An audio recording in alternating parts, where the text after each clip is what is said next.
Amigos y amigas, ¿cómo están? ¿Cómo les va? Espero que estén muy bien. Yo muy bien, pero se puede estar mejor y hoy vamos a estar bastante mejor porque nos vuelve a acompañar Luis Diego Fernández desde Argentina. ¿Cómo estás, Luis? ¿Cómo andas, Marcos? Todo muy bien yo. Hay que recordar que para Foucault, porque claro, Luis Diego nos está hablando ahorita de de una manera muy rápida, de esa transición que hace Foucault entre la arqueología y la genealogía, donde se introduce el tema del poder y quizás se abandonan un poquito algunas categorías arqueológicas de Foucault, pero hay que recordar que para Foucault lo importante en última instancia no es el poder como a veces se cree, es decir, el tema principal de Foucault no va a ser el poder, sino va a ser cómo el poder constituye al sujeto. Es Ujú. decir, ¿qué significa esto? En las palabras y las cosas va a decirnos el hombre ha muerto, ¿ok? Y si el hombre ha muerto, ¿qué queda? Lo que queda es el sujeto. Y el sujeto queda sujetado. ¿A qué está sujetado? ¿Qué es lo que el poder quiere sujetar? La subjetividad. Disculpen un poco el juego de palabras, pero no deja de ser interesantísimo verlos con ese juego de palabras. El poder lo que quiere sujetar es la subjetividad. ¿Qué significa eso? Nuestra manera de ver la vida, nuestra forma de ser, nuestra forma de actuar, de pensar, de sentir. El poder está constantemente buscando en esas relaciones, eh, digamos, cómo se influye, hay una persuasión positiva para el cambio de conducta.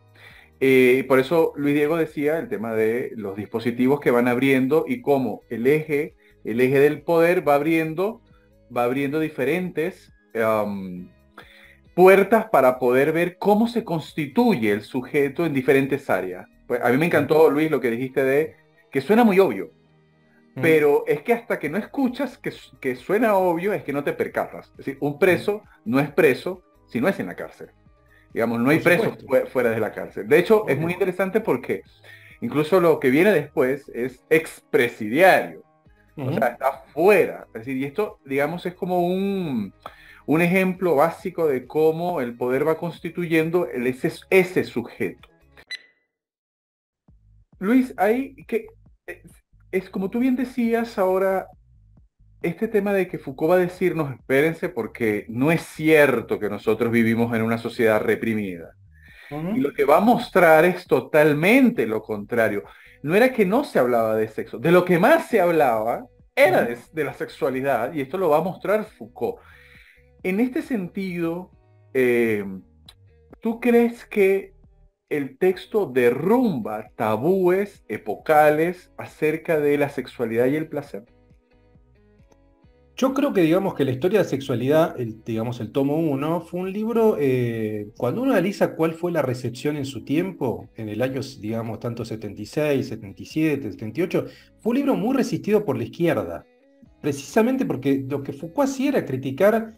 Él lo dice, digamos, la hipótesis represiva, y si algo existía como poder hegemónico, o como lectura del poder hegemónico, era la lectura marxista, o sea, la idea de que el poder es malo, que el poder impide, que el poder obtura, que el poder reprime, y que efectivamente somos reprimidos y por tanto tenemos que liberarnos. Ese es un poco el cuento, y Foucault reconstruye esa dinámica de poder que va a desbaratar. Entonces, esto, a ver, esto es muy importante para entender por qué Foucault opta por la palabra placer y no por la palabra deseo, porque la palabra deseo parecía muy atravesada de este tipo de discurso emancipatorio, marxistizante. De hecho, a ver, hasta su propio gran amigo, Gilles Deleuze, Ujú. y de hecho un poco, este también es un texto, mi libro, digamos, que tiene como punto de partida un debate entre Foucault y Deleuze, o entre comillas un debate, porque luego de que se publica el primer tomo, digamos, de este texto, Historia de la Sexualidad, Deleuze escribe un texto que se llama Deseo y Placer, Ujú. donde él dice, bueno, yo estoy en desacuerdo con lo que dice mi amigo Michel en este y en este tema, y marca fuertes divergencias. Ese texto él se lo da a François Ebal, que era el asistente de Foucault en el Collège de France. Foucault lo recibe, pero nunca le responde. Nunca le responde a Deleuze. Y de hecho se rompe la amistad, porque Foucault y Ah, Deleuze no se vuelven a hablar no nunca más. sabía eso. No se vuelven a hablar nunca más. A partir del año, a ver, no es que sea solamente por este tema, digo, ¿no? A partir del año 77, Foucault y Deleuze empiezan a tener divergencias profundas a nivel no solamente filosófico como este caso, sino político también, digamos, ¿no? Ok. Antes firmaban muchas solicitadas juntos y empiezan a haber fuertes divergencias en muchos temas.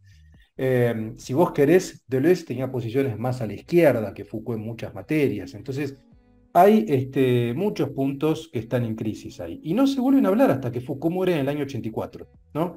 Ahora, ese texto de Deseo y Placer, que es muy interesante, que lo pueden encontrar en, digamos, tanto en los compilados de Deleuze como... Yo creo que es un texto que circula online porque se hizo bastante conocido. eh, un poco postula estas dos diferencias, ¿no? O sea, el placer versus digamos, el deseo. Para Deleuze, placer es una palabra complicada, al revés, porque el placer implica una corporidad, implica una territorialización, y toda la Mm. filosofía, digamos, de Deleuze es lo contrario, es una suerte ¿cómo decirlo? Digamos, como una promoción de la desterritorialización. Lo que busca Deleuze es que las líneas de fuga, como él le llama, proliferen, digamos, ¿no? Es una filosofía del movimiento, la de Deleuze. Mientras que la de Foucault es una filosofía del cuerpo, es una filosofía Mm. anclada, es una filosofía física, digamos. Hay muchas diferencias. Entonces, obviamente, digamos, lo que sucede es que, así como a Deleuze le hace ruido el término placer, porque lo ve muy anclado en la corporeidad, en la singularidad, porque cuando uno habla de placer, habla de un placer personal o un placer puntual que tiene que ver con la sexualidad, con la gastronomía, con lo que sea, mientras que el deseo, según lo entendía Deleuze, tenía que ver con un deseo productivo que no cesaba de moverse, que no cesaba de fugar, que atravesaba las subjetividades, pero no se quedaba en ninguna, digamos, ¿no? Bueno, es un tema, digamos, como complejo, pero me parece que ahí esa es una de las, digamos, como los ejes para entenderlo. Entonces, un poco en esta discusión con Deleuze, Foucault buscaba lo contrario. O sea, Foucault buscaba defender ese término que sigue siendo un término desprestigiado, sigue siendo un término que los psicoanalistas no consideran tanto, digamos que la psicología deja de lado. Y el placer para Foucault era lo que debía crearse. Por eso yo le puse creación del placer a mi libro, digamos, porque el placer es algo que se crea. Ahora, ¿qué quiere decir crear un placer? Esta es un poco la pregunta, ¿no? Crear placeres, ¿qué? ¿Qué es exactamente eso? Y eso tiene mucho que ver con la ética de Foucault, que es, si vos querés, lo que él desarrolla más bien al final de su vida, en la década del 80, en los tomos 2 y 3 de la historia de la sexualidad, que sale en el 84, muy poco antes de que él muera, y también en conferencias que él dio en Estados Unidos en la década del 80, en Berkeley, en California. Trabajaba mucho esta cuestión que él, digamos, en verdad hablaba de estética de la existencia, ¿no? O incluso de la filosofía como arte de vivir, digamos, ¿no? Ujú.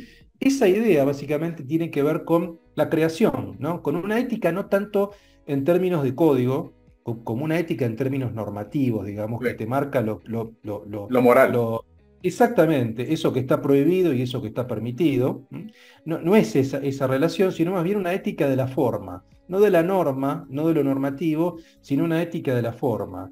Y un poco los griegos, y por eso él vuelve a la Mm. antigüedad, se regían por este tipo de ética. O sea, una estética de la existencia es una ética de la forma, donde el placer no es un problema, donde el placer es algo que puede ser creado, pero tiene que ser gobernado.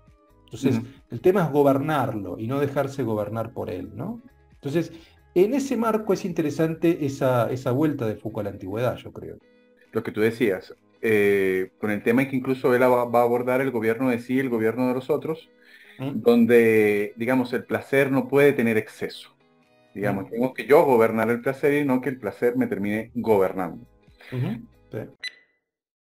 Quiero hacer esta breve pausa para decirte que ya está publicado en Amazon mi trilogía filosófica llamada La Guerra Perpetua. Es un análisis Foucaultiano del poder, del saber y de cómo, sobre todo, se puede hacer resistencia al poder.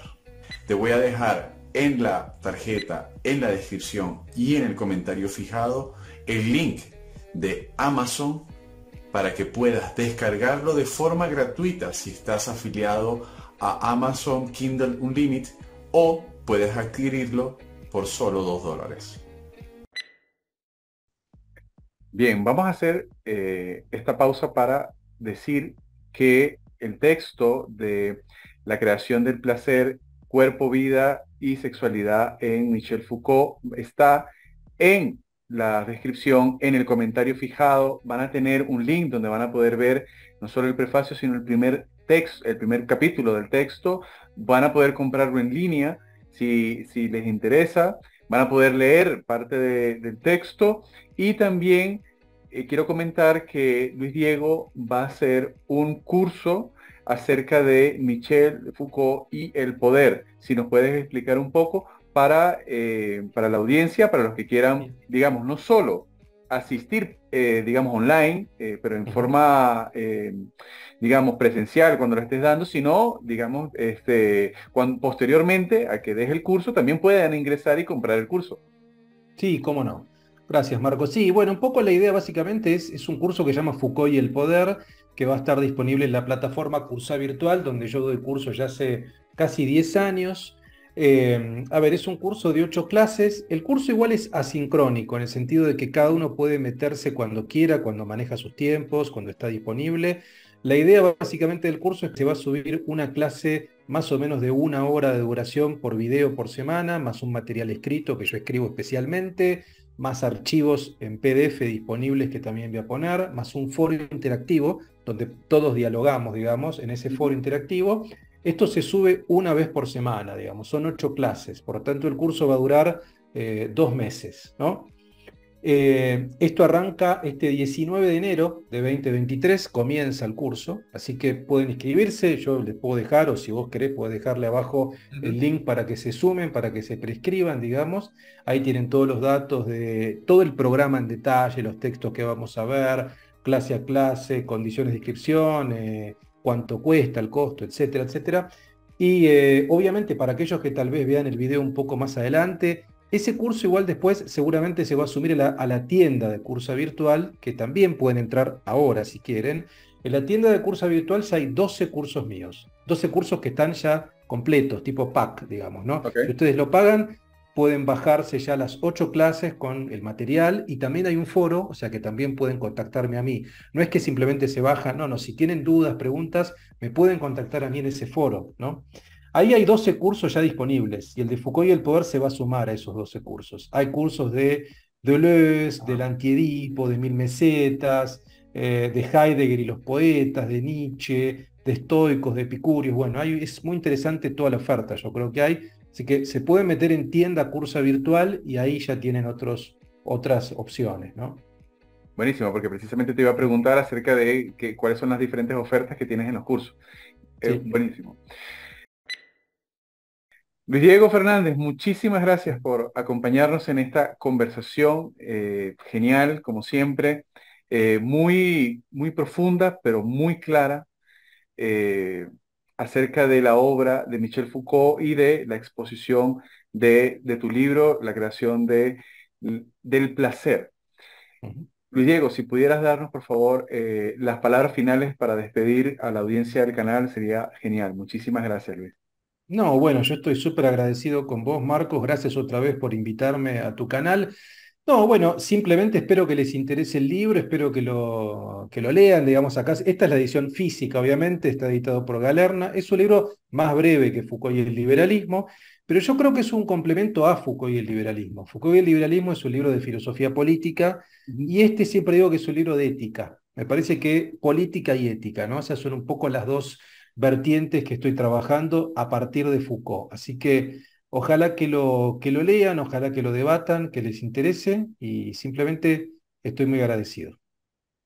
Muchísimas gracias, Luis. Estamos, ojalá, pronto para una nueva conversación. Gracias.